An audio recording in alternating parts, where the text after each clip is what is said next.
Welcome students, कैसे हैं सभी। आपका अपने चैनल क्विक स्मार्ट टिप्स में बहुत बहुत स्वागत है।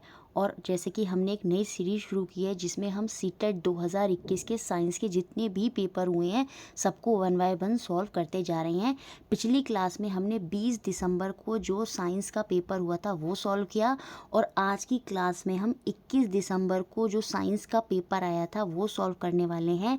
जैसा कि आपने थंबनेल में देखा ही होगा कि पहले हम कंटेंट के 20 क्वेश्चन देखेंगे और जो पेडागोजी के क्वेश्चन है वो हम बाद में देखेंगे। तो जैसे हमने 20 तारीख में जो 20 कंटेंट के क्वेश्चन पूछे गए वो देखे थे, सेम ऐसे ही आज हम जो 21 दिसंबर 2021 में साइंस के कंटेंट के क्वेश्चन पूछे गए थे वो सारे देखने वाले हैं।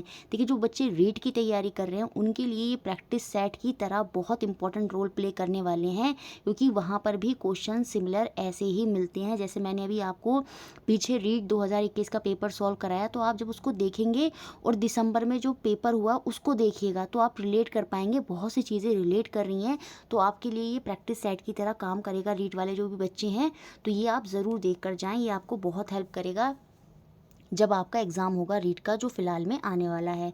तो चलिए देखते हैं पहला क्वेश्चन जो आपका एग्ज़ाम में पूछा गया सीटेट में। Industries like rubber, automobiles and petrochemical release harmful gases responsible for acid rain. Oxides of which element makeup these gases. ये जो रबड़, वाहन और ये जो सेल रसायन होते हैं इनमें क्या होता है, हानिकारक गैस छोड़ते हैं ये, जिससे जो अम्लीय वर्षा के लिए जिम्मेदार होते हैं। तो हमें बताना है ये गैस किन तत्वों के ऑक्साइड से बनती हैं।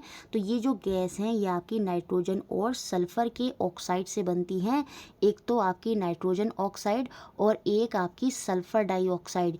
ये जो हैं आपकी जब ऑक्सीजन से और अदर सब्सटेंस से, जो केमिकल सब्सटेंस होते हैं उनसे रिएक्ट करती हैं, तो ये आपकी क्या बनाती हैं, ये आपकी नाइट्रिक एसिड और सल्फ्यूरिक एसिड ये बनाती हैं। और फिर वो जो हवा में पानी वगैरह जो मॉइस्चर है उनसे रिएक्ट करके एसिड रेन की फॉर्म में नीचे गिरती हैं।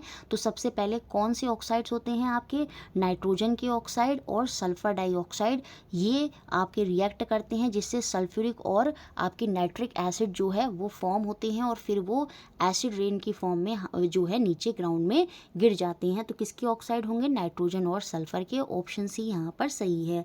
नेक्स्ट क्वेश्चन देखते हैं जो आपका प्रेशर से क्वेश्चन पूछा गया।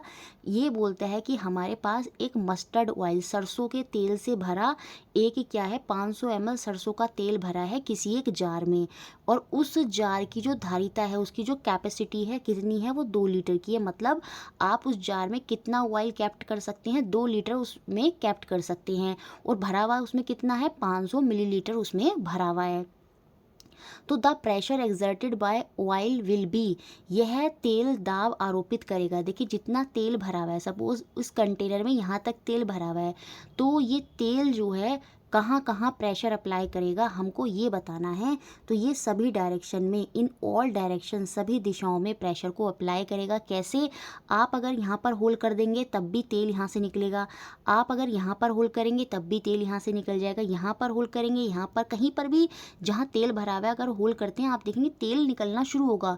और तेल निकलेगा कब, जब प्रेशर होगा। इसका मतलब प्रेशर जो है वो सभी दिशाओं में लगेगा। ऐसा नहीं है कि खाली आप नीचे होल करेंगे तभी जो है जो ऑयल है वो निकलेगा, अगर आप साइड में होल करेंगे तो ऑयल नहीं निकलेगा। आप ट्राई करके देखिएगा, ऑयल जो है वो हर तरफ से निकलेगा, क्योंकि प्रेशर जो है वो सभी दिशाओं में लगता है। तो ऑप्शन सी यहाँ पर सही है।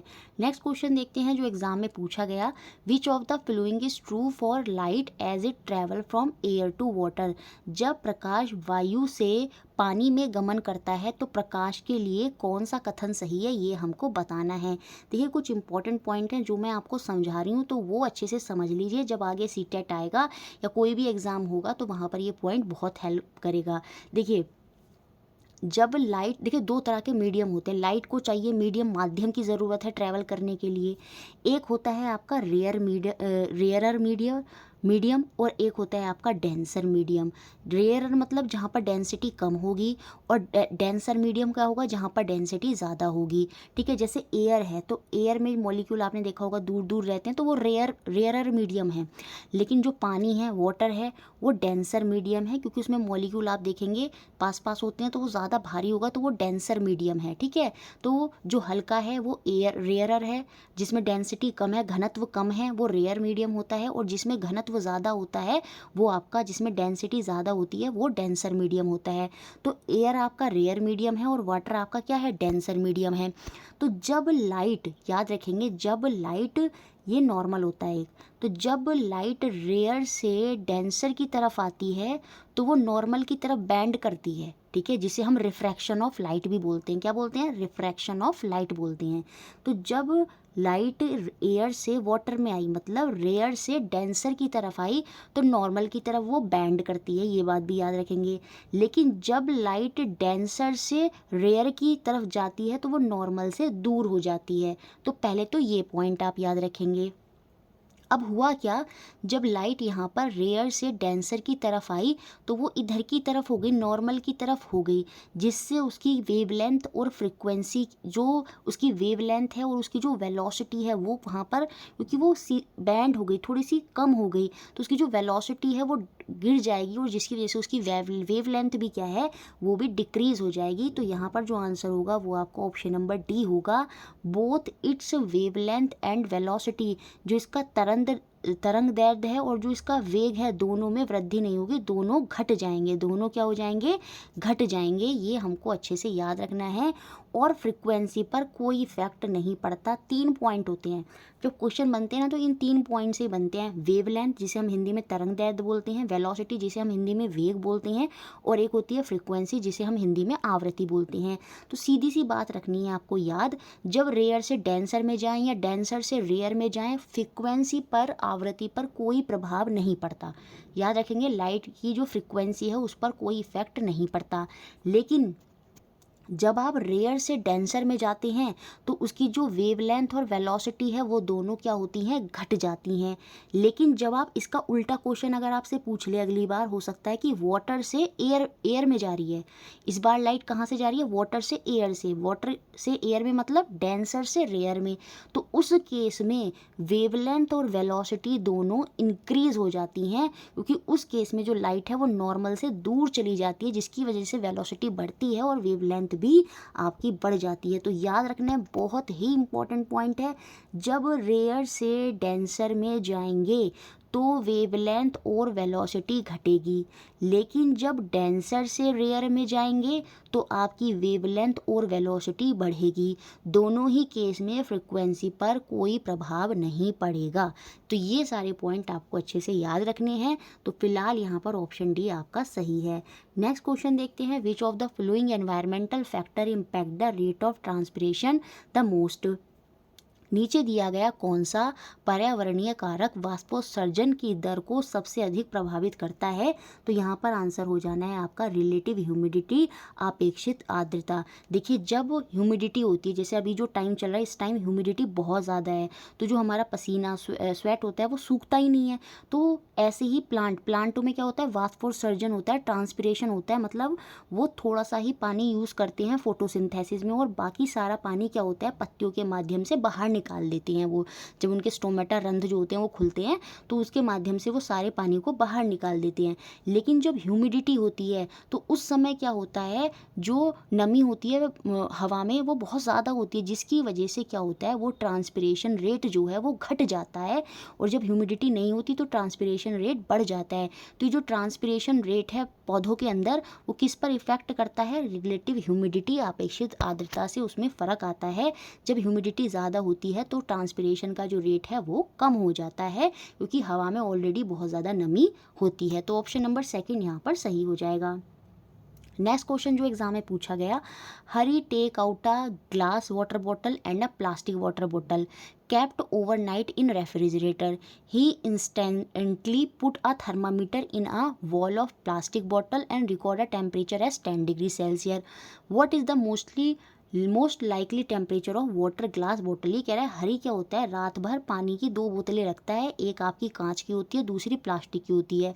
फिर उनको रात भर रखने के बाद वो बाहर निकालता है और जो प्लास्टिक की बोतल है उसको तुरंत वो थर्मामीटर से मेज़र करता है, तो उसका ताप उसको पता चलता है 10 डिग्री सेल्सियस है। तो बताइए जो कांच की बोतल है जो पानी से भरी है उसमें संभावित कितना जो ताप है वो वहाँ पर होगा, तो उसमें भी लगभग 10 डिग्री सेल्सियस ही होगा, almost equal to 10 degree Celsius, क्योंकि रात भर वो फ्रीज में रखे हुए और जो हीट है वो हाई टेम्परेचर से लो में ट्रांसफ़र करती है। और कब तक करती है, जब तक वो स्टेबल नहीं हो जाते, तो पूरी रात वो रखे रहे और दोनों का टेम्परेचर डिफरेंस जो है वो सेम हो गया। ठीक है, तो जिसकी वजह से क्या होगा, जब आप उनको बाहर निकालेंगे तो दोनों का टेम्परेचर जो है वो ऑलमोस्ट सेम ही रहेगा, 10 डिग्री सेल्सियस। तो ऑप्शन नंबर 3 जो है वो यहाँ पर सही हो जाएगा। नेक्स्ट क्वेश्चन जो एग्जाम में पूछा गया, कथन दिए हैं, इनको सही से पढ़ना है और विकल्प का चयन करना है। ठीक है, an empty vessel produce louder sound than a vessel filled with liquid when striked with a hammer. हथौड़े के आघात से किए जाने पर द्रव से भरे आधे बर्तन की अपेक्षा एक जो खाली बर्तन है वो अधिक प्रबल ध्वनि उत्पन्न करता है। ये बात तो सही है। क्यों करता है, मैं आपको एक्सप्लेन कर देती हूँ। सपोज एक द्रव है, ठीक है, ये खाली है, और एक दूसरा द्रव है जिसमें क्या है भाई, पानी है। इस पर भी हथौड़े से बजाया गया और इस पर भी हथौड़ा मतलब जो है इस पर बजाया गया। तो हुआ क्या, यहाँ पर जो साउंड की प्रबलता है वो आपकी कम है, और यहाँ पर जो जिसमें खाली हवा भरी है उसमें साउंड की प्रबलता ज़्यादा है। ऐसा क्यों है, क्योंकि देखिए इसमें भी वाटर मॉलिक्यूल हैं और इसमें भी जो हवा के कण हैं, एयर मॉलिक्यूल हैं, वो हैं। तो जब हैमर पड़ा तो जो एयर के मॉलिक्यूल हैं वो वाइब्रेट करेंगे, कंपन करेंगे। सेम ऐसे ही पानी के मॉलिक्यूल जो है वो भी कंपन करेंगे। और आपको पता है जो ध्वनि की प्रबलता होती है, इंटेंसिटी ऑफ साउंड होती है, वो किस पर निर्भर करती है, वो डायरेक्टली प्रोपोर्शनल होती है एम्पलीट्यूड आयाम के वर्ग पर, एम्पलीट्यूड के स्क्वायर पर डायरेक्टली प्रोपोर्शनल होती है। याद रखेंगे, इंटेंसिटी ऑफ साउंड। अब यहाँ पर एयर मॉलिक्यूल है और यहाँ पर वाटर मॉलिक्यूल हैं, तो जब ये वाइब्रेशन करेंगे तो जो इनका एम्पलीट्यूड है वो बहुत हाई होगा as compare to water molecule. Amplitude मतलब कितना ऊंचा जाएंगे, क्योंकि यहाँ पर ये एयर मॉलिक्यूल हैं तो ये इनका जो एम्पलीट्यूड होगा वो ज़्यादा होगा, जबकि वाटर मॉलिक्यूल जो है उनका जो एम्पलीट्यूड होगा वाइब्रेशन का वो कम होगा।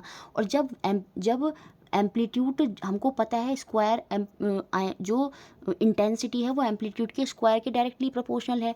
अब जब पहले जिसमें एयर भरी है और वहाँ पर आयाम ज़्यादा है, एम्पलीट्यूड ज़्यादा है, तो सीधी सी बात है जो उसकी ध्वनि की प्रबलता है, इंटेंसिटी है, वो भी बहुत ज़्यादा होगी। तो यहाँ पर ये जो पहला पॉइंट बोला गया है वो बिल्कुल सही है, और मैंने आपको एक्सप्लेन कर दिया वो क्यों सही है, क्योंकि वहाँ पर उसकी जो एम्पलीट्यूड है, एयर मॉलिक्यूल है, वहाँ पर एम्पलीट्यूड जो वाइब्रेशन होगा जिसकी वजह से जो एम्पलीट्यूड है वहाँ पर ज़्यादा होगा एज़ कम्पेयर टू लिक्विड के जो मॉलिक्यूल हैं। उसी की वजह से क्या होगा, जो एयर से फिल भरा हुआ कंटेनर है, जब उस पर हैमर पड़ता है तो वो ज़्यादा इंटेंसिटी ऑफ साउंड वहाँ पर मिलेगी। क्यों, क्योंकि वहाँ पर उसका आयाम भी क्या है, ज़्यादा है, और इंटेंसिटी ऑफ साउंड जो है वो आयाम पर डायरेक्ट निर्भर करती है, उसके स्क्वायर के डायरेक्टली प्रोपोर्शनल होती है। ये सब चीज़ें मैं आपको अच्छे से एक्सप्लेन इसलिए कर रही हूँ क्योंकि जब नेक्स्ट सीटेट आने वाला है तो वहाँ पर भी इनसे रिलेटेड क्वेश्चन आएंगे, और ये जितने भी एक्स्ट्रा पॉइंट बताए हैं ना, यही आपके काम आने वाले हैं। तो ए हमारा सही है। अब देखते हैं इसके बेसिस पर ये जो आपका आर दिया गया है, क्या वो भी इससे रिलेट करता है। The density of air is less than the density of liquid content in the vessel. बिल्कुल, जो डेंसिटी है एयर की वो सीधी सी बात है कम होती है, और डेंसिटी ऑफ लिक्विड है वो वहाँ पर ज़्यादा होती है। अभी हमने देखा जो डेंसिटी एयर है वो कम है, तभी तो उसको रेयर मीडियम बोलते हैं, और लिक्विड जो होता है उसकी डेंसिटी ज़्यादा होती है, इसलिए हम उसको डेंसर मीडियम बोलते हैं। और इस डेंसिटी लेस होने की वजह से ही क्या हो रहा है कि एम्पलीट्यूड जो है वो ज़्यादा हो रहा है, तो ये इससे भी रिलेट कर रहा है। तो दोनों ही यहाँ पर सही हैं, both A and R are true. और जो आर है वो करेक्ट एक्सप्लेनेशन देता है ए का, ये घनत्व की वजह से भी हो रहा है। सीधी सी बात है, जब डेंसिटी कम है तभी तो एम्पलीट्यूड वहाँ पर क्या हो रहा है, ज़्यादा हो रहा है, और उसी की वजह से इंटेंसिटी जो है वो ज़्यादा है। तो ऑप्शन 1 यहाँ पर सही है, both A and R are true and R is the correct explanation of A. Next question देखते हैं, क्वेश्चन नंबर 7 जो आपका एग्जाम में पूछा गया है। देखिए ये वाले सेट में क्वेश्चन बहुत लेंदी थे और क्वेश्चन का लेवल भी काफ़ी हाई था। कुछ सेट्स में क्वेश्चन जो है वो इजी आए हैं और कुछ सेट्स में क्वेश्चन जो है साइंस के टफ आए हैं, तो सारे क्वेश्चन इस बार अच्छे से देख कर जाएँ। Wire connected to two end of electric cell are immersed in the following liquid one after the other, in which of the following case will the compass needle kept hereby show deflection. दो तार किसी विद्युत cell के दो सिरों से संयोजित हैं। इन तारों को नीचे दिए गए द्रवों में एक के बाद एक दूसरे में डुबोया गया है। नीचे दिए गए किन प्रकरणों के पास में रखी दिक सूचक सुई जो है वो क्या होगी, विक्षेपण दर्शाएगी, ये हमको बताना है। देखिए सिंपल सी बात, यहाँ पर क्या बोल रहा है कि ये एक लिक्विड्स हैं, इलेक्ट्रिक सेल से दो वायर कनेक्टेड हैं, एक ये और एक ये। तो जब ये किसी भी लिक्विड में डाले जाएंगे दोनों वायर, और बीच में क्या है, यहाँ पर ये लिक्विड है, तो हमें बताना है ये जो वायर से कनेक्टेड एक निडल है, एक कंपास की निडल है, तो वो हमको बताना है कि किस में वो हिलेगी, डिफ्लेक्शन शो करेगी। वो हिलेगी कब, जब यहाँ से किसी भी लिक्विड में से इलेक्ट्रिक करंट जो है वो पास हो जाएगा। अब किस लिक्विड में से इलेक्ट्रिक करंट पास होगा तभी वो डिफ्लेक्ट करेगी, तभी वो विक्षेपित करेगी, अदरवाइज़ नहीं करेगी कंपास की जो निडल है। तो अब हमें यही देखना है कि किस लिक्विड में से इलेक्ट्रिक करंट जो है वो पास हो जाएगा। केरोसिन से पास नहीं होगा। आसुत जल के बारे में हम बहुत पढ़ते हैं, डिस्टिल्ड वाटर में से इलेक्ट्रिक करंट पास नहीं होता, ये हमने थ्योरी में पढ़ा है। तो थ्योरी वाली जो 32 क्लास हैं वो ज़रूर देखें, आई बटन में लिंक आ रहा होगा, वो थ्योरी वाली 32 क्लासेस ज़रूर देखनी है, वहाँ से बहुत हेल्प होगी। 70% हेल्प आपकी वहाँ से हो जाएगी, और बची हुई बाकी हेल्प जो है जब आप ये सीटेट के प्रीवियस ईयर सारे देख के जाएंगे तो सारा काम आपका बढ़िया हो जाएगा।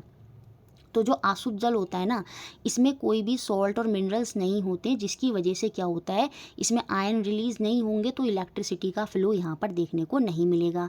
लेकिन जो सॉल्ट का सॉल्यूशन होता है ना, इसमें बहुत सारे मिनरल्स वगैरह होते हैं, जिसकी वजह से इसमें आयन रिलीज होंगे, और क्या होगा, यहाँ पर इलेक्ट्रिसिटी जो है कंडक्ट हो जाएगी, और कंपास की जो निडल है वो डिफ्लेक्शन दिखा देगी।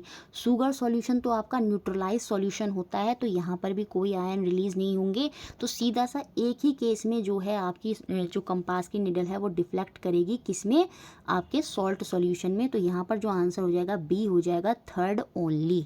ठीक है, नेक्स्ट क्वेश्चन देखते हैं आपका क्वेश्चन नंबर 8।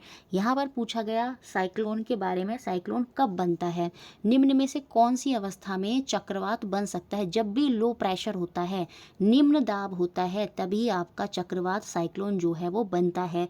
तो लो प्रेशर वाले ऑप्शन, एक तो पहला और एक थर्ड, ये वाला ऑप्शन और ये वाला ऑप्शन हो गया बाहर। ये आपको बिल्कुल याद रखना है, जो चक्रवात होता है, जो साइक्लोन होता है, वो लो प्रेशर की वजह से बनता है, और लो प्रेशर में लो स्पीड विंड नहीं रिवॉल्व करती हैं। आपने देखा होगा साइक्लोन में बहुत ही हाई स्पीड विंड जो है उसके रिवॉल्व अराउंड करती हैं। देखिए होता क्या है, सपोज यहाँ पर क्या होगा, यहाँ पर प्रेशर जो है वो बहुत ज़्यादा लो हो जाएगा। लो प्रेशर होने की वजह से यहाँ की तो हवा खाली हो गई, लेकिन इसके आसपास की जो हवा है वो यहाँ आ जाएगी बहुत तेज़ी से, और ये जो आसपास है ये तेज़ हवा और बीच में क्या है, लो प्रेशर है, ये मिलकर क्या क्रिएट करेगा, आपका एक चक्रवात क्रिएट कर देता है। निम्न दाब का निकाय जिसके चारों ओर उच्च वेग की जो पवनें हैं वो परिक्रमा करती हैं, और यही आपका चक्रवात जो है वो बना देती हैं। जब लो प्रेशर हो जाता है एयर में, तो उसके आसपास की जो विंड्स हैं वो आती हैं बहुत तेज़ी से, और वहाँ पर हाई स्पीड में उसके आसपास रिवॉल्व करने लगती हैं, और वही आपका चक्रवात जो है, जो आपका साइक्लोन है, वो बना देती हैं। तो ऑप्शन नंबर 3 जो है वो यहाँ पर बिल्कुल सही हो जाना है। नेक्स्ट क्वेश्चन देखते हैं, क्वेश्चन नंबर 9 जो एग्जाम में पूछा गया। Anjana take 2 block of identical size, ये बहुत याद रखना है। अंजना ने जो 2 ब्लॉक लिए हैं, जो 2 गुटके लिए हैं, वो समान साइज़ के हैं, उनका साइज़ जो है बिल्कुल सेम है। एक एल्युमिनियम का है, दूसरा लेड का है। She submerge them one by one in water, वो उन्हें एक एक करके जल में डालती है। तो विच of the following statement is true, कौन सा कथन सही है, ये हमको बताना है। देखिए बुआंट फोर्स से संबंधित ये क्वेश्चन है, और आपको पता है बुआंट फोर्स क्या होती है, पानी के नीचे से लगने वाली फोर्स। जब हम किसी वस्तु को डालते हैं तो उसके द्वारा जो पानी हटाया जाता है, उतने जितना पानी उसके द्वारा हटाया गया उतने ही हटाए गए पानी की जगह से नीचे की तरफ से क्या लगती है, उसमें बुआंट फोर्स जो है वो लगती है। अब क्योंकि दोनों समान साइज़ के हैं, अभी एक एल्युमिनियम का है एक लेड का है, उससे फ़र्क नहीं पड़ता, लेकिन दोनों आइडेंटिकल साइज़ के हैं। अगर एक एक अगर गोले शेप का है तो दूसरा भी गोला ही है, तो दोनों जब पानी में डाले गए तो उससे फ़र्क नहीं पड़ेगा कि एल्युमिनियम है, लेड है। तो ये भी क्या करेगा, उतना ही पानी हटाएगा, और ये लेड का जो गुटका है, ये ब्लॉक जो है, ये भी इतना ही पानी हटाएगा। और जब दोनों बराबर अमाउंट का पानी हटाएंगे तो दोनों में नीचे से उतनी ही बुआंट फोर्स लगेगी जितना पानी उनके द्वारा हटाया गया। और दोनों ने समान अमाउंट में पानी हटाया तो दोनों के नीचे से बुआंट फोर्स भी जो है वो समान ही लगेगी। तो ऑप्शन नंबर 3 यहाँ पर सही हो जाएगा। Buoyant force acting on aluminium is equal to the buoyant force acting on lead. तो ये ऑप्शन 3 यहाँ पर आपका सही हो जाएगा। नेक्स्ट क्वेश्चन देखते हैं, क्वेश्चन नंबर 10, बहुत ही इंपॉर्टेंट क्वेश्चन है। Based on the information given below about reproductive part of flower identify ABC। हमको ABC बताना है क्या है। अब इन्होंने हमें कुछ हिंट यहाँ पर दे दी है कि A क्या है, B क्या है और C क्या है। A जो है वो आपका क्या है, रिप्रोडक्टिव ग्लैंड कंटेनिंग 1 और मोर ओव्यूल्स। किसकी बात हो रही है, याद रखेंगे फ्लावर की, फूल की बात हो रही है। तो फूल में जो रिप्रोडक्टिव ग्लैंड होता है जिसके अंदर 1 या 2 ओव्यूल्स होते हैं, 1 या 2 बीजांड होते हैं, तो वो क्या कहलाता है, वो हमारा अंडाशय कहलाता है, ओवरी कहलाता है। तो यहाँ पर आंसर भी आपका 4th ऑप्शन ही यहाँ पर जो है वो आपका आंसर हो जाएगा। फिर आगे क्या बोला, जो male reproductive part of flower होता है, अभी मैं आगे पूरा डायग्राम दिखा दूंगी आपको। जो मेल रिप्रोडक्टिव पार्ट होता है उसे हम क्या बोलते हैं, उसे हम पुंकेसर बोलते हैं, स्टेमन बोलते हैं, ये हमको याद रखना है। और जो female reproductive part of flower होते हैं उन्हें हम पिस्टल बोलते हैं, स्त्री केसर बोलते हैं। तो ऑप्शन नंबर 4 यहाँ पर सही है। अब मैं आपको डायग्राम दिखा देती हूँ, देखिए इंग्लिश में भी है, हिंदी में भी है। ये फूल है और इसमें यहाँ पर हम इसका रिप्रोडक्टिव पार्ट समझने की कोशिश करेंगे। देखिए ये यहाँ पर क्या है, ओवरी है। ये देखिए फूल का जो आकार है ये नीचे वाला कुछ इस तरह से है, तो ये तो फीमेल रिप्रोडक्टिव पार्ट है। क्या है ये, फीमेल रिप्रोडक्टिव पार्ट है, जिसमें 3 हिस्सों में डिवाइड होता है। ऊपर वाला हिस्सा क्या कहलाता है आपका, स्टिग्मा, जिसे हम हिंदी में क्या बोलते हैं, वर्तिकाग्र। और ये जो बीच वाला हिस्सा है ये कहलाता है स्टाइली, जिसे हम वर्तिका बोलते हैं।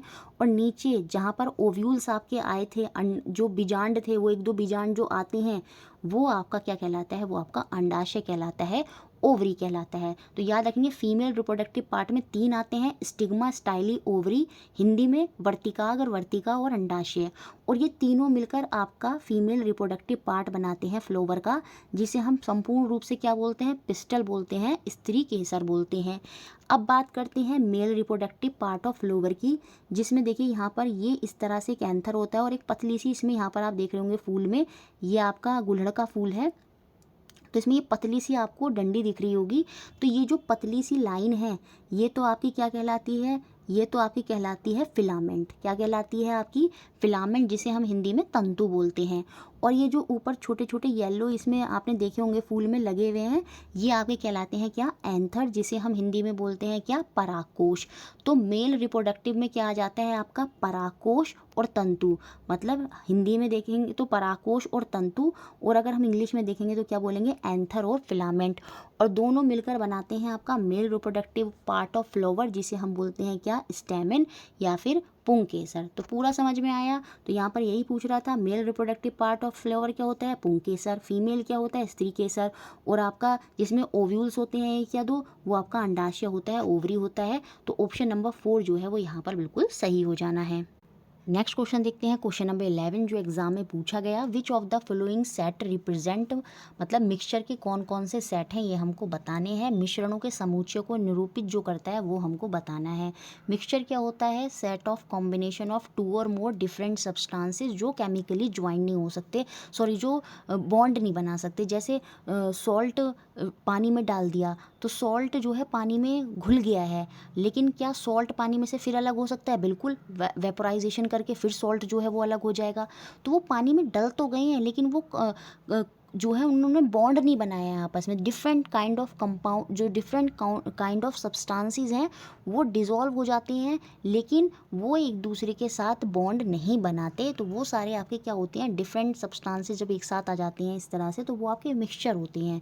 ठीक है, अब यहाँ पर देखिए CO2 तो कंपाउंड है आपका, कार्बन और ऑक्सीजन के फिक्स प्रपोर्शन में यहाँ पर आपके एटम होते हैं, तो ये तो यहाँ से बाहर हो जाएगा। तो पहला और तीसरा ऑप्शन बाहर, अब देखिए दूसरे और चौथे ऑप्शन में अगर मैं बात करूँ, खाली शुगर की बात हो रही है, खाली चीनी की बात हो रही है, ना कि चीनी के सॉल्यूशन की।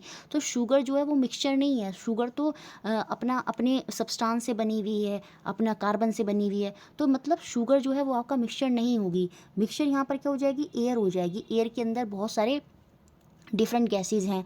मिल्क जो है, मिल्क के अंदर भी फ़ैट होते हैं, फ़ैट के कंपोनेंट्स हैं, प्रोटीन के कंपोनेंट्स हैं, आपके ये सारे कंपोनेंट्स होते हैं उसमें। सेम ऐसे ही सोप हो गया, फ़ोम हो गया, सेम ऐसे ही सॉइल हो गई, सी वाटर हो गया, ये सब क्या है, ये सब आपके मिक्सचर हैं। तो ऑप्शन नंबर बी जो है वो यहाँ पर सही हो जाएगा। बाकी सारे ऑप्शन क्या हो जाएंगे, यहाँ से बाहर हो जाएंगे, क्योंकि उनमें कोई ना कोई एक सब्सटेंस ऐसा दिया है कि जो मिक्सचर आपका नहीं है। जैसे यहाँ पर CO2 दिया है और यहाँ पर आपका क्या दिया है, शुगर दिया है, ये आपके मिक्सचर के अंदर नहीं आते। नेक्स्ट क्वेश्चन देखते हैं, क्वेश्चन नंबर 12, जो आपका डिस्प्लेसमेंट रिएक्शन से क्वेश्चन आया। डिस्प्लेसमेंट रिएक्शन से क्वेश्चन आया है, आता है और हमेशा आता रहेगा, और मैंने थ्योरी में बहुत अच्छे से समझाया है। तो 32 क्लास की थ्योरी का आई बटन पर लिंक आ रहा होगा, उनको ज़रूर देखें, वहाँ से ये क्वेश्चन आप बड़ी आसानी से कर देंगे। क्वेश्चन घुमा कर दिया है लेकिन क्वेश्चन है सिंपल ही। Following table represent the type of reaction of 3 metal with various solution. देखिए 3 तरह के सॉल्यूशन बने हुए हैं और 3 तरह के मेटल हैं, A, B और C, और इन तीनों मेटल की इन तीनों सॉल्यूशंस में क्या कराई जा रही है, रिएक्शन कराई जानी है। अब हमको बताना है क्या, विच of the following represent the correct order of reactivity of metal ABC। अब ये जो धातु ABC है, इनकी जो अभिक्रियाशीलता है उसका हमें सही क्रम जो है वो निरूपित करना है। मतलब कौन ज़्यादा रिएक्टिव है, कौन कम रिएक्टिव है, कौन उससे कम रिएक्टिव है। रिएक्टिविटी सीरीज की पूरी टेबल आपको मैंने बताई है, कौन ज़्यादा रिएक्टिव है, कौन कम रिएक्टिव है। जैसे आपके जो शुरू में पढ़ते हैं, पोटाशियम, कैल्शियम, मैग्नीशियम, एल्युमिनियम, ये सारे ज़्यादा रिएक्टिव होते हैं। जबकि अगर मैं बात करूँ गोल्ड, सिल्वर, मरकरी, ये सब क्या होते हैं, ये आपके लेस रिएक्टिव होते हैं। ठीक है। अब देखिए हमको यहाँ पर मेटल A है, ये जो मेटल A है अभी हमको पता नहीं ये मेटल क्या है, लेकिन इस मेटल की जब आयरन सल्फेट से रिएक्शन कराई, इसकी जब कॉपर सल्फेट से रिएक्शन कराई, इसकी जब जिंक सल्फेट से रिएक्शन कराएगी, मतलब इस मेटल को इन तीनों सॉल्यूशन में डाला गया, तो हमने देखा कि यहाँ पर कोई रिएक्शन नहीं हुई। कोई रिएक्शन नहीं हुई मतलब यहाँ पर ये इससे रिएक्ट करा ही नहीं। कॉपर में यहाँ पर क्या हुआ, ये डिस्प्लेस हो गया। मतलब कब डिस्प्लेस, आपको डिस्प्लेसमेंट रिएक्शन में मैंने क्या बताया था कि कोई भी मेटल है अगर वो किसी सॉल्यूशन में डाला जाता है तो वो अपनी जगह वहाँ पर तभी बना पाएगा जब वो उससे ज़्यादा रिएक्टिव होगा। तो इसका मतलब ये जो मेटल A है ना, वो कॉपर से ज़्यादा, Cu जो कॉपर है उससे ज़्यादा रिएक्टिव है, तभी इसने क्या करा, ये जो कॉपर सल्फेट का सॉल्यूशन था इसमें से कॉपर को बाहर कर दिया होगा और खुद जाकर वहाँ पर आ गया होगा। इसका मतलब ये जो मेटल A है ये कॉपर से ज़्यादा रिएक्टिव है। ठीक है। जिंक सल्फेट में इन्होंने कुछ बताया ही नहीं है। ठीक है। तो चलिए B के केस में क्या बोला, ये जो मेटल B है इसकी किसी के साथ रिएक्शन नहीं हुई, किसी के साथ रिएक्शन नहीं हुई मतलब ये कम रिएक्टिव था। ये B जो है वो कम रिएक्टिव है, जिसकी वजह से यहाँ पर डिस्प्लेसमेंट हुआ ही नहीं। ना इस केस में डिस्प्लेसमेंट हुआ, ना कॉपर के साथ डिस्प्लेसमेंट हुआ, ना जिंक के साथ डिस्प्लेसमेंट हुआ। मतलब ये जो रिएक्टिविटी सीरीज में है ये काफ़ी नीचे होगा, तभी इसने किसी के साथ रिएक्शन नहीं की और कोई भी डिस्प्लेसमेंट विस्थापन यहाँ पर नहीं हुआ। तो B यहाँ पर सबसे कम हो जाएगा। तो यहाँ पर ये यही पूछ रहा था, इनकी रिएक्टिविटी का ऑर्डर बताना है, तो जिसमें B का जो रिएक्टिविटी ऑर्डर है वो सबसे कम होगा तो वो सबसे लास्ट में आ जाएगा, और सबसे लास्ट में पहले और फोर्थ ऑप्शन में है। ठीक है। अब देखिए C को और चेक कर लेते हैं। ये C मेटल जब आयरन में डाला गया तो यहाँ पर डिस्प्लेसमेंट हो गया, मतलब ये जो मेटल है वो आयरन से ज़्यादा रिएक्टिव है, तभी तो इसने क्या करा, जो आयरन सल्फेट का सॉल्यूशन था इसमें से आयरन को बाहर कर दिया, क्योंकि ये मेटल जो था C वो ज़्यादा रिएक्टिव था और इसने आयरन को बाहर कर दिया, आयरन कम रिएक्टिव था। अब जब ये आयरन से जो आपका Fe है उससे ज़्यादा रिएक्टिव है, मतलब रिएक्टिविटी सीरीज़ में ये आयरन से ऊपर आएगा आपका मेटल C। लेकिन आपने देखा जो मेटल A था उसने आयरन को डिस्प्लेस नहीं किया, उसने कॉपर को डिस्प्लेस किया, और हमको पता है रिएक्टिविटी सीरीज़ में कॉपर आयरन से बहुत नीचे होती है। तो इसका मतलब ये जो A है वो कहीं ना कहीं आयरन और कॉपर के बीच में होगा, तभी तो इसने क्या करा कि आयरन को तो ये डिस्प्लेस नहीं कर पाया लेकिन इसने कॉपर को डिस्प्लेस कर दिया। तो इससे अब हमको ये पता चलता है कि जो सबसे ज़्यादा रिएक्टिव है वो आपका C होगा, क्योंकि वो आयरन सल्फेट में आपका डिस्प्लेसमेंट ले लेता है क्योंकि वो ज़्यादा रिएक्टिव है। लेकिन उसके बाद नंबर किसका आएगा, A का, क्योंकि उसने कॉपर के साथ आपका डिस्प्लेसमेंट कर लिया, इसका मतलब वो कॉपर से ज़्यादा रिएक्टिव है। लेकिन B की तो ना कॉपर से, ना आयरन से, ना जिंक से किसी भी सॉल्यूशन में डिस्प्लेसमेंट नहीं करा, इसका मतलब बी जो है वो कॉपर के भी नीचे है, तो वो सबसे कम रिएक्टिव होगा। तो यहाँ पर जो आंसर हो जाएगा वो आपका ऑप्शन नंबर 1 हो जाएगा। बहुत ही सोच समझ के आंसर देने वाला क्वेश्चन था, डिस्प्लेसमेंट रिएक्शन से क्वेश्चन था। मैंने आपको बताया है पूरा डिस्प्लेसमेंट कब होता है, किसी भी सॉल्यूशन में एक मेटल का डिस्प्लेसमेंट कब होगा, जब वो मेटल उस सॉल्यूशन में पड़े मेटल से ज़्यादा रिएक्टिव होगा। जैसे यहाँ पर जो मेटल ए है वो कॉपर से ज़्यादा रिएक्टिव है, तभी यहाँ पर डिस्प्लेसमेंट हुई। सेम ऐसे ही जो मेटल सी है ये आयरन से ज़्यादा रिएक्टिव है, तभी यहाँ पर डिस्प्लेसमेंट हुई। और जब आयरन से ज़्यादा रिएक्टिव है तो ये आयरन से पहले आएगा सी, और क्योंकि ये कॉपर को डिस्प्लेस कर रहा है और हमें पता है आयरन से बहुत नीचे होता है कॉपर, तो ये कॉपर से पहले आएगा। और यहाँ पर तो कोई भी ना आयरन के साथ, ना कॉपर के साथ, ना जिंक के साथ रिएक्शन दी है इसने, इसका मतलब ये कॉपर से भी नीचे है। कॉपर से भी नीचे है मतलब या तो ये हो सकता है आपका क्या हो, मरकरी हो, या आपका गोल्ड हो, या सिल्वर हो, या ये हो सकता है आपका। तो इस बेसिस पर आपका आंसर जो है वो ऑप्शन नंबर 1 है। नेक्स्ट क्वेश्चन देखते हैं, विच of the following statement is correct regarding the temperature of blue zone that is the outer most zone of a flame.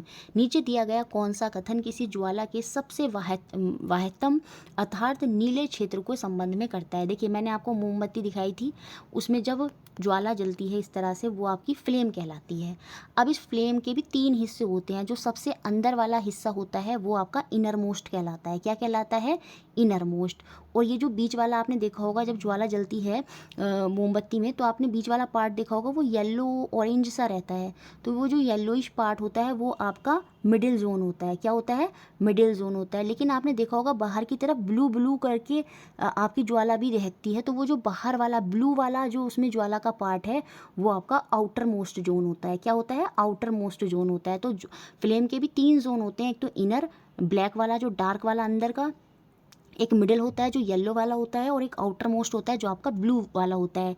ये जो इनर मोस्ट होता है ये बहुत कम, ये लीस्ट हॉट होता है, ये जो होता है ये मॉडरेट हॉट होता है, और ये सबसे ज़्यादा गर्म होता है। ये जो ब्लू वाला हिस्सा होता है आउटर मोस्ट, ये फ्लेम का सबसे गर्म हिस्सा होता है। ठीक है, ये पूरा मैंने एक्सप्लेन कर दिया। अब इन्होंने बोला जो आउटर मोस्ट जोन है उसका टेम्परेचर क्या होगा, उसको मेज़र किया जा सकता है, तो ये तो बाहर हो गया। टेम्परेचर 10 डिग्री से कम नहीं होगा, क्योंकि फ्लेम जल रही है तो सीधी बात है टेम्परेचर 100 डिग्री से ज़्यादा ही होगा। तो यहाँ पर जो आंसर हो जाएगा अराउंड 100 डिग्री भी नहीं होगा, temperature is much higher than 100 degree Celsius. Option number C यहाँ पर सही होगा, क्योंकि वो हॉटेस्ट जोन होता है, तो वहाँ पर ताप 100% 100 डिग्री से अधिक होगा। Next question, question number 14, which of the following represent the increasing order of melting point of metal.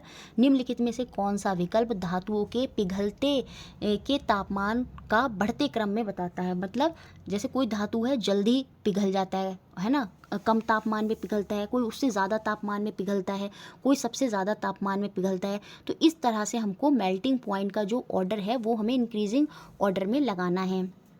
मतलब कौन सबसे अधिक तापमान किसका होगा पिघलने का, फिर उससे कम, फिर उससे कम, फिर उससे कम।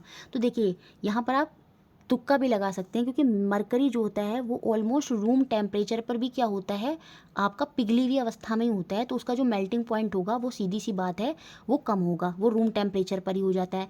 लेकिन रूम टेम्परेचर पर अगर आप आयरन को रखेंगे तो क्या वो मेल्ट हो जाता है? नहीं, तो उसका मेल्टिंग पॉइंट जो है वो बहुत हाई होगा। मेल्टिंग पॉइंट क्या होगा उसका? बहुत हाई होगा। तो हमें बढ़ते हुए क्रम में लगाना है, तो सबसे कम मेल्टिंग पॉइंट किसका है? मरकरी का। उसके बाद कौन आ गया? एल्युमिनियम। फिर कौन आएगा? कॉपर। और सबसे ज़्यादा मेल्टिंग पॉइंट किसका हो जाएगा? वो हमारा आयरन का हो जाएगा। तो ऑप्शन 3 यहाँ पर बिल्कुल सही हो जाना है। इस तरह से आपको यहाँ पर पहचानना था। देखिए पहला और तीसरा ऑप्शन में ही कन्फ्यूज़न होता है आपको, क्योंकि मरकरी सबसे कम होगा, और इस ऑप्शन में मरकरी दे नहीं रखा भी सबसे पहले नंबर पर ना इसमें, तो पहले और तीसरे ऑप्शन में था।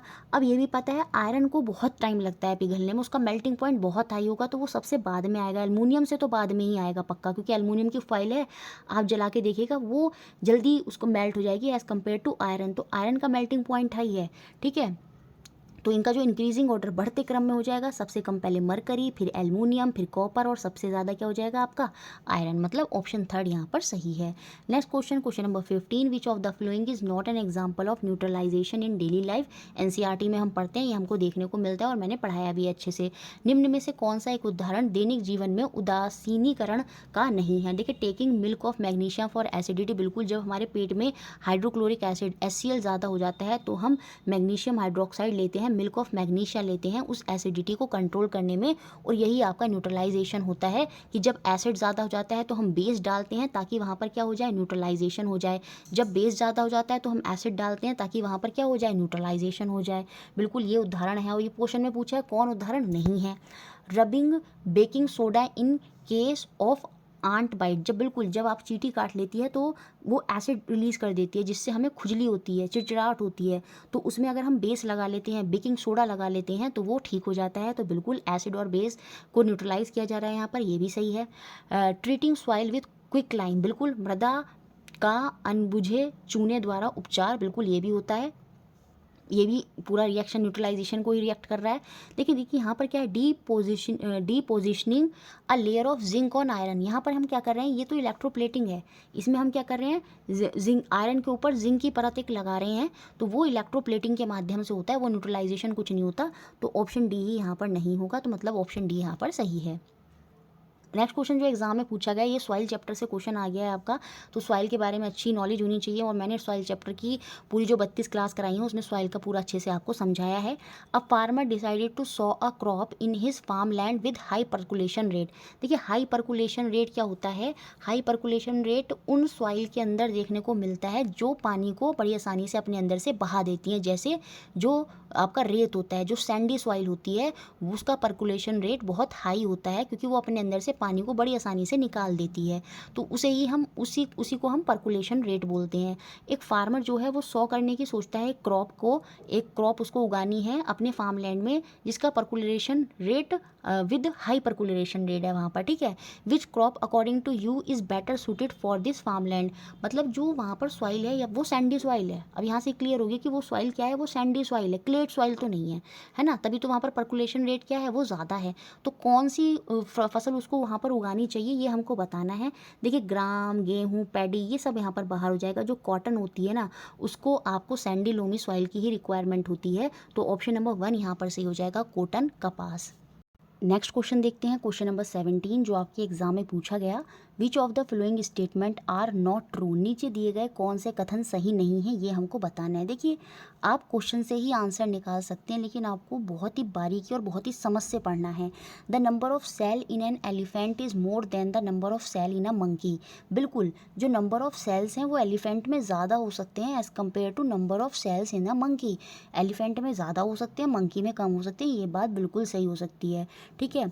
The size of the cell in an elephant is larger than the size of a cell in a monkey, देखिए एनसीईआरटी में हम पढ़ते हैं कि एलिफेंट की जो साइज ऑफ सेल है वो रैट से भी छोटे हो सकते हैं, साइज ऑफ सेल मैटर नहीं करता। देखिए जो सेल का साइज है वो ज़रूरी नहीं है कि रैट में या मंकी वो छोटे एनिमल हैं तो उनमें जो साइज होगा सेल का, कोशिका का, वो छोटा होगा, नहीं, उनका जो कोशिका का साइज है बड़ा भी हो सकता है, तो ये पॉइंट तो गलत है। The size of cell of elephant is larger than the size of cell, size कभी भी एलिमेंट की शेप पर, एनिमल की शेप पर डिपेंड नहीं करता, साइज किसी में भी कैसा भी हो सकता है, तो हम ये नहीं कह सकते एलिफेंट बड़ा है तो उसके जो सेल होंगे उनका साइज जो है वो बड़ा होगा, ये बात यहाँ पर बिल्कुल गलत है।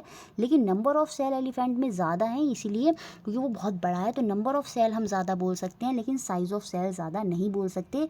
ए तो सही है लेकिन बी गलत है। अब ए सही है, अब क्वेश्चन में पूछा है नॉट ट्रू वाले बताने हैं, तो ए तो सही है, तो ये ऑप्शन बाहर, ये ऑप्शन बाहर, ये ऑप्शन बाहर, सीधी सी बात है, ये वाला ऑप्शन हो जाएगा।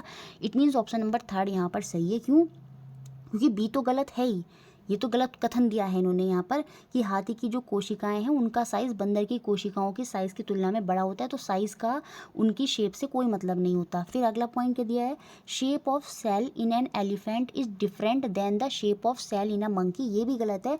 शेप और साइज़ एनिमल पर ये शेप और उनकी साइज़ ये नहीं देखती कि जो एनिमल है वो ज़्यादा बड़ा है तो वहाँ पर शेप उसकी सेल की जो है वो अलग होगी, ये सारे पॉइंट्स यहाँ पर गलत हैं। नंबर ऑफ सेल्स हो सकते हैं लेकिन शेप और साइज़ डिसाइड नहीं करती कि एनिमल अगर बड़ा है तो उसकी शेप और साइज़ जो है सेल के, कोशिका के, वो भी बड़े होंगे, तो ये सारे पॉइंट्स यहाँ पर गलत हैं। तो बी और सी यहाँ पर पूरी तरह से गलत होता है। हाथी की कोशिकाओं की जो आकृति होती है बंदर की कोशिकाओं की आकृति से भिन्न होती है, ज़रूरी नहीं है उनकी भिन्न हो, दोनों की शेप कुछ में क्या हो सकती है, सेम भी हो सकती है, तो ऑप्शन बी और सी यहाँ पर गलत है। नेक्स्ट क्वेश्चन देखते हैं, क्वेश्चन नंबर 18 जो आपका एग्जाम में पूछा गया। ये फिर से आपका वो अभिकथन और कारण वाला क्वेश्चन आ गया है। यहाँ पर जो असर्शन दी है, अभिकथन दिया है, वो ये है कि जो फ्रूट्स और वेजिटेबल होते हैं जैसे एप्पल, टमाटो, कीवी, कुकुम्बर और peaches, they should be peeled before eating. सेब, टमाटर, कीवी, खीरा, आड़ू जैसे फल और सब्जियों को खाने से पहले छीलना होता है। फिर अगला पॉइंट क्या बोला है, जबकि हमको पता है कि सेब, टमाटर को ये बोला जाता है कि इनको छीलकर नहीं खाना चाहिए क्योंकि इनमें बहुत ज़्यादा फाइबर होते हैं। तो ये पॉइंट गलत होने के चांसेस लग रहे हैं। फिर क्या इसके पीछे कारण क्या दिया है, इन फलों और सब्जियों के छिलकों में रेशों की मात्रा अधिकतम पाई जाती है। The peel of the some fruits and vegetable contain maximum amount of fibre. अब जब इनमें सबसे ज़्यादा फाइबर पाया जाता है तो भैया हम इन्हें छीलकर क्यों खाएंगे। तो ये अभी कथन इससे सही नहीं हो रहा, लेकिन आर पॉइंट सही है। ये जो फल हैं जैसे एप्पल, टमाटो, कीवी, कुकुम्बर और ये पीच आपका आड़ू वगैरह, तो ये फल और सब्जियों के छिलके जो होते हैं इनमें जो रेशो की मात्रा होती है, जो फाइबर होते हैं, जो रफेज होते हैं, वो बहुत ज़्यादा होते हैं। इसी वजह से हमें इन्हें छीलकर नहीं खाना चाहिए। तो यहाँ पर कारण तो सही है, आर तो सही है, लेकिन जो ए है वो गलत है और ना ही इसका इससे कोई रिलेशन बैठ रहा है। मतलब इसका इससे रिलेशन इस सेंस में नहीं बैठ रहा है, क्योंकि यहाँ पर ये उल्टी बात बोल रहा है और यहाँ पर ये बोल रहे हैं कि छील कर खाना चाहिए। तो यहाँ पर हम सीधा सा ये बोलेंगे कि जो आर है ये हमारा सही है, लेकिन जो अभिकथन दिया है वो यहाँ पर गलत है। तो ऑप्शन नंबर 4 जो है वो यहाँ पर सही हो जाना है।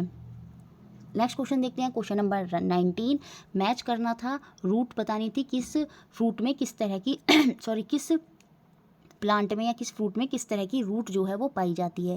देखिए सबसे मोस्ट इंपॉर्टेंट 2 तरह की रूट आपको याद रखनी है, टैप रूट और आपकी होती है आपस्थानिक रूट, जिसे हम फाइब्रस रूट भी कहते हैं। तो टैप रूट जिसे हम मूसला जड़ बोलते हैं, ये क्या होती है, जैसे एक मेन जड़ है, उसमें एक जड़ ऐसे निकल रही है, ऐसे निकल रही है, ऐसे निकल रही है। ये हमें किस में देखने को मिलती है, ये हमें मूली, गाजर इनमें देखने को मिलती है। कैसी रूट, टैप रूट। एक दूसरी रूट होती है अपस्थानिक मूल की, जो होती हैं, जो आपकी क्या होती हैं, जिनमें गुच्छेदार जड़ें होती हैं। वो क्या होती हैं, वो आपकी अपस्थानिक मूल की जड़ें होती हैं, जिनमें हमें गुच्छेदार जो हैं वो जड़ें देखने को मिलती हैं। जैसे हमारा आपका गेहूं का पौधा हो गया, ये सारे जो पौधे होते हैं इनमें क्या होती हैं, आपकी गुच्छेदार जड़ें होती हैं। तो याद रखेंगे 2 तरह की जड़ें होती हैं आपकी, एक तो मूसला और एक अपस्थानिक। मूसला जड़ें जो होती हैं उनमें एक मेन जड़ होती है और छोटी छोटी बारीक बारीक जड़ देखने को मिलती हैं, जैसे हम गाजर मूली में देखते भी हैं। और जो ये अपस्थानिक जड़ होती हैं इनमें हमें गुच्छेदार जड़ें देखने को मिलती हैं, जो कि हमें गेहूं के पौधे में देखने को मिल जाती है। ठीक है। और जो घास का पौधा होता है, आपने देखा होगा घास को कभी आप उगाड़ेंगे तो उसके पौधे में भी जब जड़ें देखेंगे तो उनमें बहुत सारे गुच्छे बने हुए होते हैं, तो वो आपकी क्या होती हैं, अपस्थानिक मूल जड़ें होती हैं। तो ये पता चल गया आपको। तो टैप रूट का एग्जाम्पल यहाँ पर क्या हो जाएगा, कैरेट हो जाएगा, गाजर हो जाएगा, ए का सेकेंड होगा। जो हमको एकमात्र ऑप्शन इसी में देखने को मिल रहा है, तो यहीं से आप आंसर निकाल सकते थे। अगर आपको टैप रूट पता था तो यहीं से आंसर जाता, ऑप्शन नंबर सेकंड यहाँ पर सही होगा।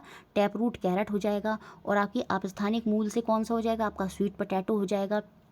यहाँ पर हमें गुच्छेदार जड़ें देखने को मिलती हैं आपकी शकरकंद में।